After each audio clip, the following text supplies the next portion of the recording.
안녕하세요. 김유갑의 경제부동산입니다. 더 좋은 방송을 하도록 구독, 좋아요, 댓글 알림 부탁드립니다. 집 산 사람들 몽땅 당했다. 아파트 시장 난리 났네요. 지금 냉철하게 서울 집값만 오르고 있으며 사실상 경기도와 인천, 지방의 집값은 하락 추세가 이어지고 있습니다. 실질적으로 대부분 사람들이 비서울을 매입했거나 영끌 매입, 불확실한 부동산을 매입하였기 때문에 손실이 이만저만이 아닙니다. 여기에 더하여 트럼프발 한미 기준금리 인하 연기와 가계부채 급등으로 시중금리 인상은 집값에 큰 타격을 줄 것입니다. 서울 아파트가 올해 오르다가 꺾이느냐 아니면 몇 년간 계속 오르느냐가 가장 중요합니다. 유료상담은 010-2616-6276 제가 직접 베스트타이밍과 입지를 전해드립니다. 지금 바로 전화 주십시오. 집산 사람들 몽땅 당했다. 아파트 시장 난리 났다. 자, 이제 이 아파트 폭탄 어떻게 될까요? 보시면 내 집 마련 정말로 지금 집값이 막 뛴다 이 말은 여러분들 뉴스 다 믿으면 안 돼요. 서울하고 경기도의 조금 핵심 지역만 올라가고 있어요. 즉 약 60%에서 70%는 안 뛴단 말이에요. 지금 떨어지고 있어요. 오히려 거꾸로. 보세요. 서울 집값 상승률 31개월 만에 최대. 서울은요 미친듯이 지금 뛰고 있는 게 맞아요. 그것도 서울도 외곽이 뛰는 게 아니에요. 외곽은 아직도. 그런데 주로 강남하고 마용성 있죠. 그 한강라인. 지방은 하락폭이 확대됐다고 아예 뉴스에 나오잖아요. 양극화. 서울은 극히 좁아요. 경기, 인천, 지방이 훨씬 커요. 더 많은 지역이 떨어지고 있다고요. 자, 내 집 마련 몽땅 당했다. 왜 당했다고 표현을 하냐면 비서울을 많이 매입했습니다. 사람들이. 매입한 순간 오히려 더 내려갔어요. 그 다음에 영끌 매입을 했어요. 무지막지하게 그냥 빚을 얹어갖고 그 다음에 불확실한 매입을 많이 했습니다. 먼저 비서울, 서울과 비서울 양극화가 본격적으로 늘어나고 있어요. 확대되고 있어요. 경기, 인천, 지방의 대부분 지역은 지금 어떨까요?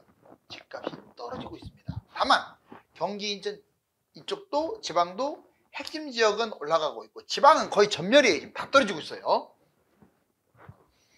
비서울, 실거주, 투자자 즉 서울이 아닌 곳에 실거주로 투자든 또는 서울도 외곽 이런 데는 지금 당했다라는 표현이 맞아요.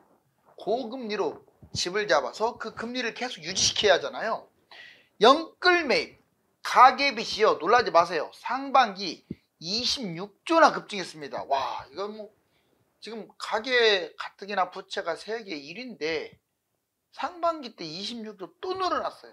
3년 내 최대치입니다. 사실상 윤석열 정부 들어와서 제일 많이 빚이 늘어난 거예요. 현재 상승 30%는 올라가고 있고 현재 집값 하락은 70%가 떨어지고 있는데 집값 하락 특히 이런 곳들 영끌 매입하는 사람들이 위험하겠죠. 자, 20년에서 21년 전국 폭등 재현을 믿으면 위험합니다. 아, 이제 서울 뛰니까 경기도, 인천도 뛰고 지방도 무지막지하게 뛰겠구나. 이제 싸니까 사야겠구나. 글쎄요. 뭐 솔직히 내 집 마련을 하는 거에 대해서는 크게 반대하고 싶지는 않지만 조금 좀 지켜봐야지 않을까요? 경기도나 인천 지방은 특히 외곽 쪽은 지켜봐야 하는 게 맞는 것 같아요. 왜? 서울이 확실히 계속 뛰느냐 아니면 떨어지느냐의 어떤 기로니까. 불확실한 매입, 수도권과 지방 고분양가. 지금 수도권 경기 인천하고 지방 대부분 고분양가 때문에 미분양이 지금 널렸어요. 서울은 미분양이 별로 없는데 수도권 지방 미분양이 많습니다. 서울 상급지를 제외하면 가격이 폭락하겠다고 매입해버리면 안 돼요. 이렇게 매입하는 사람들 많습니다. 그래서 불확실한 매입이라고 그래 이거보다. 그러니까 수도권과 지방이 미분양을 잡거나 서울의 상급지가 아닌 곳들의 가격이 폭락했다고 그냥 매입하거나 아니면 재개발 관련 없는 재개발하고도 전혀 무관한 빌라, 오피스텔, 상가, 토지 즉 아파트 외의 모든 것들 다 매입하거나 얘들은 위험합니다. 자, 여기 보시면 아파트 시장 난리 났네요. 이번에 국민신한 우리 대출 여기 보세요. 금리 올려버리잖아요. 지금 정부도 이제 앞불싸 그동안에 계속 부양책만 쓰다가 이러다가는 큰일 나겠다 해서 가계대출 조이기에 나섰습니다. 은행은 춤을 추고 있어요. 왜? 자, 예금은 예금금리는 콩알만큼 주면서 지금 정부가 자꾸 금리 올리라고 하니까 대출금리는 올려요. 예대 차가 많이 나니까 얼마나 신바람 나겠어요. 시중금리, 기준금리, 원화가치, 시중금리, 금융당국이 지금 계속 압박하고 있습니다. 가계대출 너무 지금 많다. 못 받게 금리 세게 때려라. 가계부채 증가, 시중은행 계속 지금 올라가고 있어요. 아니 지금 기준금리가 내려갈 판국에 시중금리가 올라간다는 게 말이 돼요? 시중은행 금리 인상, 은행별로 무려 0.2%씩이나 인상했고요. 더군다나 가상금리 들어보셨죠? 이게 올라가는 바람에 은행별로 0.13%의 가상금리, 결국 집값 부담으로 이어집니다. 기준금리, 자 미국 기준금리, 트럼프가 11월 이후에나 인하해라 이 한마디가 커요. 더군다나 지금 바이든도 물러나고 지금 트럼프가 재선 당첨 가능성이 아주 높아요. 연준도 약간은 눈치, 예전에는 그냥 무시해버렸겠지만 지금은 트럼프를 무시할 수 없어요. 유럽 기준금리 금리 인하 후 첫 동결했죠.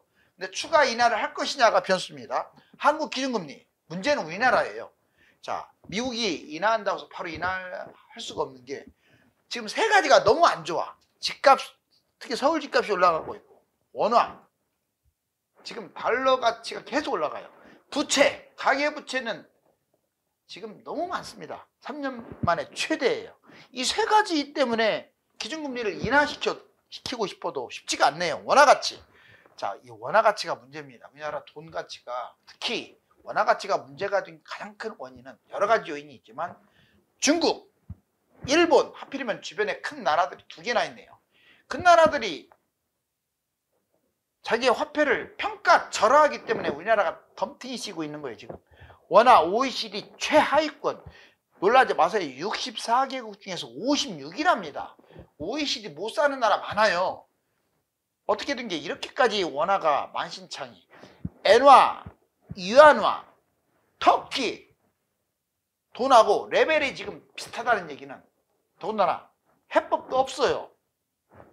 원화 약세, 아마 4분기까지 원화 약세가 이어질 겁니다. 그렇다고 달러로 지금 바꾼다? 이건 아닌 것 같아요. 그래봤자 1400인데, 그렇죠?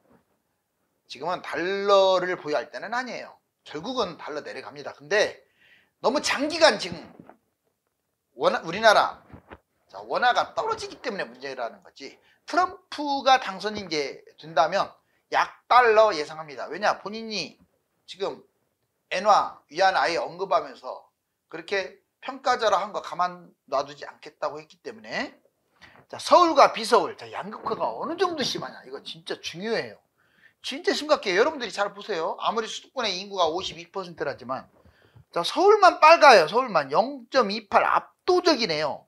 경기도는 0.07, 인천도 0.07인데 많이 뛰네. 이게 아니에요. 이거는 경기도와 인천에 잘 사는 곳이 지금 서울처럼 치고 가서 그래요. 그러면 경기 인천에 대략 4분의 3 정도 되는 지역은 아직도 마이너스예요. 물론 큰 마이너스는 아니지만 대부분의, 그러니까 서울 제외하고는, 또는 경기도, 인천, 부천을 제외하고는 다 마이너스다고요. 지방은 전멸입니다. 다 마이너스예요. 다 마이너스로 나와 있잖아요. 이렇게 크잖아요. 그래서 전국적으로 본다면 지금 30%는 올라가고 있고 70%는 내려간다. 근데 내려가는 폭은 그렇게 크지는 않고 서울이 워낙 많이 뛰니까 전국이 뛴 것처럼 나오는 거예요. 여기 보시면, 자, 미분양 좀 줄어드는 듯 하다가 7만 건으로 다시 늘어나고 있네요. 그렇죠? 보이죠? 이 녹색. 실질적으로는 10만이 넘어간다고 하죠, 미분양. 그 다음에 준공은 미분양. 입주한 다음에 미분양은 지금 끔찍해요. 이거 보세요. 계속 늘어나지. 입주한 다음에 미분양이 생기게 되면 이거 떨이 분양하거나 할인 분양하거나 난리가 나는 거죠. 부동산 전망, 제일 중요한 거죠. 왜 제가 이게 항상 양쪽을 다 보여드리냐면, 여러분들이 너무 폭락론에 빠져 있거나 아니면 상승론에 치우쳐 있거나 이거를 내가 없애기 위해서 그래요. 이 시점에서 폭락론에 빠진 사람은 평생 가난해질 수도 있어요. 그렇다고 폭등론 해가지고 무작정 집 여러 개 잡고, 이것도 문제입니다. 그러면 잘 한번 판단해서, 자, 부동산 전망, 집값 하락, 서울 여름에 절정을 찍고 겨울에 대세 하락할 것이다. 작년에도 여름에 올랐다가 겨울에 좀 빠졌잖아요. 두 번째, 경기, 인천, 지방 현재 보합이다. 얘들이 뛰는 게 아니에요. 지금 일부만 세게 뛰고 있어요. 좀 잘 사는 곳만. 전체적으로는 보합 또는 하락이에요. 급락장이 펼쳐질 것이다. 서울이 이제 좀만 내려가면 급락장. 하락 요인도 많아요. 집값 거품이 너무 심하다. 지금 우리나라가. 환율이 불안해요. 이것도 집값 하락 요인이에요. 대출 제한. 이제 정부가 대출 제한시켜버리잖아요. 금리 올려버리고. 자, 경기 침체. 경제가 안 좋아요. 집값만 나홀로 뛸까요? 인구 감소, 공급 폭탄이 이제 곧 코앞에 닥칩니다. 자, 그런데 무슨 얘기하느냐. 집값이 지금 올라가는 것이 맞다. 자, 서울이 2, 4년간 계속 뛸 가능성이 높다. 서울이 뭐 여름에 꼭지 찍고 내년부터 떨어질 것이다. 이렇게 생각하시는 분들 많은데 제 개인적 생각은 자, 이거 국내만 보면 안 돼요. 국내만 보면 미국, 캐나다, 호주, 뉴질랜드, 그다음 전 세계, 그다음에 금리, 이런 경제적 환경, 다른 나라 집값 다 봐야 돼요. 또 통화가 얼마나 풀렸는지. 결론적으로 제 생각은 갈 곳은 갈 것 같아요. 안타깝지만 서울은 뭐 2, 4년까지 못은 막을 수 없는데 폭등을 떠나서 계속 대세 상승장으로 가지 않을까. 자, 그 다음에 두 번째, 경기, 인천, 지방. 자, 부분적으로 강세. 맞아요. 서울하고 인접한, 예를 들어서 잘 사는 동네 있잖아요. 신도시, 2기 신도시에서도 부자들, 2기 신도시라고 다 뛰는 게 아니에요. 1기도 그렇고, 자, 뭐 분당이나 과천이나 아니면 평촌, 뭐 의왕, 그리고 성남, 하남, 뭐 이 정도 이렇게 해서 서울에 인접한 지역들은 좀 뛸 가능성이 높아요. 그리고 동탄이나 송도나 GTX 후광 또는 그 지역의 메인 지역들도 올라갈 가능성이 커요. 근데 제가 언급하지 않은 경기도, 인천이나 지방 대부분은 쉽지가 않아요 지금. 아무튼 강세장 진입한다. 근데 여기 집값 상승론자들, 여기는 맞는 것 같은데 이거 경기, 인천, 지방 부분적으로 강세고 전체가 다 뛴다. 전체가 다 뛴다라는 말은 동감하지 않습니다. 오르는 곳이 좀 더 많아지는 건 맞아요. 서울이 뛰어버리니까. 2019년, 21년 대세 상승장 재현한다. 자, 19년에서 21년 폭등했잖아요. 대세 상승, 대폭등한다? 아, 그럴 것 같지는 않아요. 아무리 상승. 근데 서울은 그만큼 갈 수 있어요. 서울도 강남이나 한강변 신고가 찍고, 외곽은 그렇게까지는 안 뛸 것 같고, 경기도도 핵심 지역은 뛸 수 있습니다. 다만 여기도 양극화이기 때문에 다 뛴다, 이렇게 폭등한다, 20년처럼 그냥 무지막지하게 뛴다, 이거 다 틀렸어요. 그렇게 안 갈 것 같아요. 자, 근데 상승 요인이 이런 것들이에요. 금리는 인하한다, 해외 집값 뛴다, 정부 정책, 결국 정책이 집값 끌어올리고 있잖아요. 지금 경제도 회복되고 있다, 공급 지금 단기간 3년만 놓고 보면 부족이다. 서울은 부족 정도가 아니라 태부족이죠. 화폐 가치가 하락했다. 지금 상승 요인과 하락 요인을 봤을 때 서울만 놓고 본다면 상승 요인이 훨씬 현실적입니다. 자, 이제 가계대출 중단 우려. 하지만 우려스러운 면도 약간씩은 있어요. 이제 멈춤 없는 가계대출 증가세, 당국 DSR 예외 줄인다. 제가 이제 제 의견도 얘기했고 전체적인 양쪽 의견을 얘기했으니까 선택은 여러분들이 하는 거예요. 다만 제가 다시 한번 말씀드리지만 너무 폭락론, 폭등론, 특히 강남이나 한강변의 폭락론은 위험해요. 이게 부초는 쉽게 폭락하지 않습니다. 제가 뭐 올라가기를 바라는 게 아니라 그걸 뭐 강남을 지금 생각하고 있는 사람이 폭락을 생각한다. 아니, 그건 아닌 것 같아요. 아무리 봐도. 다른 나라 집값 보세요. 어떻게 뛰는지. 대부분 서민들이 사는 곳들은 그게 좀 이해가요. 폭락론이든 뭐든. 자, 그 다음에 1단계 특례 보금자리. 그렇죠. 예전에 50년 만기 주담대 제한, 40년 만기로 확대, 이제 40년도 제한할 수가 있어요. 특례 보금자리 일반적으로 중단 폐지했고, 디딤돌 대출 판매 중단, 신생아만 지금 살아났죠. 자, 2단계 DSR 확대, 변동금리 스트레스 DSR, 가상금리까지 부과하고, 자, DSR 예외 규정도 이제 없앤다고 하고, 그리고 1억 이상 DSR 40%로 제한.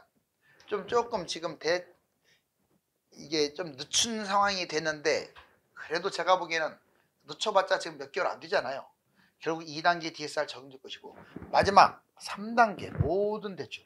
아마 가계대출이 지금처럼 늘어나면 이렇게 될 거예요. 가계부채 증가시 부담대 30% 이내 한도로 확 줄여버릴 가능성이 커요. DSR 대폭 확대, 부동산 총량제 구입, 총량제 규제를 해가지고 도입해서 아예 그냥 대출을 제대로 못 받게끔. 왜? 가계대출을 너무 지나치면 나라 망하잖아요. 금융위기 터지잖아요. 고가 아파트 대출 중단도 생각해 볼 수 있어요. 옛날에 문재인 정부 때처럼 12억, 15억 이상.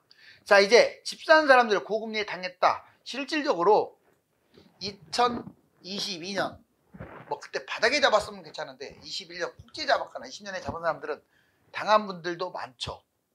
자, 고금리, 연끌 위기, 집값 하락.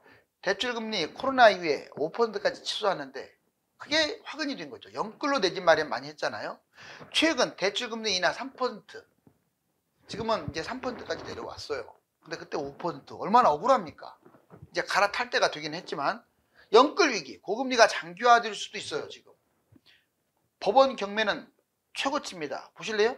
2.4, 3.9, 24년 벌써 3만이야. 상반기가. 하반기까지 하면 6만 건. 오, 점점 늘어나네요. 그런데 이 경매가요, 대부분 지방에 집중됐다는 거예요. 그 다음에 집값 하락률. 서울은 지금 바닥 봤을 때 30% 정도 떨어졌고, 경기도 32, 지방 35. 이게 입지가 안 좋을수록 폭락을 더했죠. 근데 고점 회복률이 서울 87, 경기 60%, 지방 30, 고점 회복력이 서울만 높습니다. 부동산 양극화, 앞으로 서울은 다 그런 건 아니지만 신고가 찍는 곳이 막 나올 것 같아요. 제가 다시 말할게요. 잘 사는 곳, 한강라인, 강남 이런 데는 계속 신고가 찍을 확률이 높아요. 근데 서울도 상당 부분이나 특히 경기, 인천, 지방은 신고가는커녕 집값 회복이 언제 될지 지금 미지수입니다. 자, 가계대출 증가에 카드사 연체율, 대출이 이렇게 늘어나고 있어요. 카드사 연체율도 늘어나고 있어요. 경제는 안 좋은데 지금 부채는 늘어나고, 집값 폭락 위기, 주로 오래된 아파트들, 그것도 서울은 괜찮아요. 다시 말하지만 여러 번 서울 강조합니다. 땅이 좁으니까요. 그런데 비서울의 6억 미만 아파트, 경기도도 상관은 없는데 경기도 외곽이거나 아니면 지방 대부분의 뭐 3억짜리, 2억짜리 예전에 많이 샀잖아요. 그런 것들이 이제 추가 분담금 때문에 지금 큰일 났어요. 전국 70% 이상 아파트는 당분간 시세 차익이 어려울 가능성이 커요. 그래서 못 올라갈 수도 있습니다. PF 폭탄 지금 터지지는 않았는데 이게 또 문제죠. 미분양이 막 많이 늘어나면서 건설사 흔들흔들. 사회 구조, 지금 당장은 1, 2년 동안은 공급 부족 맞아요. 그렇지만 장기적으로 인구가 감소하고 집값 거품 심하고 공급, 지금 3기 신도시대 끼지고 남발했잖아요. 빠져나올 곳과 평생 살 곳 간단하게 정의할게요. 여러분들 여기 살면 가급적 빠져나오세요. 투자의 목적을 두신 분들, 평생 임대 사시는 분들, 공공임대, 국민임대, 장기 전세, 물론 이것도 분양 전환을 할 곳에 사는 곳들, 이런 분들은 괜찮아요. 돈이 너무 없는 분들 어쩔 수 없잖아요. 또 평생 새빵 사는 분들, 전세, 월세, 전월세, 이거 망조입니다. 망조. 절대 이렇게 살지 마세요. 돈 가치 떨어지는데. 비주택, 상가, 토지, 호텔, 여러분들 앞으로는, 그전에는 괜찮았어요. 이제 상가, 심지어는 꼬마 빌딩도 안 좋아요. 이제 서울을 제외한 꼬마 빌딩 위험합니다. 토지도 이제 끝나간 것 같아요. 호텔, 서울을 제외한 토지, 호텔. 자, 그 다음에 비아파트, 다세대, 오피스텔, 나홀로 아파트. 이제 아파트 아닌 것들은 다 안 좋아요. 나홀로 아파트도 안 좋아요. 다만 재개발은 좀 선별을 하면 돼요. 그 다음에 오래 살아라, 여기는 사세, 여기는 탈출하고. 상급지 아파트, 서울 인접, 지방 핵심, 미래 호재에 있는 곳들, 재건축, 재개발 좀 괜찮은 곳들, GTX, 대단지, 매머드, 신도시 500세대 이상. 자, 도심 건물보다 서울 건물 이렇게 정리할게요. 꼬마 빌딩, 단독 다가구. 자, 이제 IMF도 경제 위기를 경고하고 있죠. 경제가 악화되면 위험하다. 그리고 지금 상황, 기업 부채나 가계부채 이런 것들이 위기를 초월했다. 해외 요인, 미국, 중국, 지금 전쟁 여기에 중국이 대만을 침공한다는 전쟁설도 지금 무지막지합니다. 중국이 경제가 크게 꺾여버리면 대만 침공한다는 말이 점점 커질 거예요. 왜? 내부의 화살을 외부로 돌려야 하기 때문에. 하락폭 커지는 아파트값, 정말 축축축축. 자, 이게 서울이었으면 좋겠지만 안타깝지만 비인기 지역들이 이렇네요.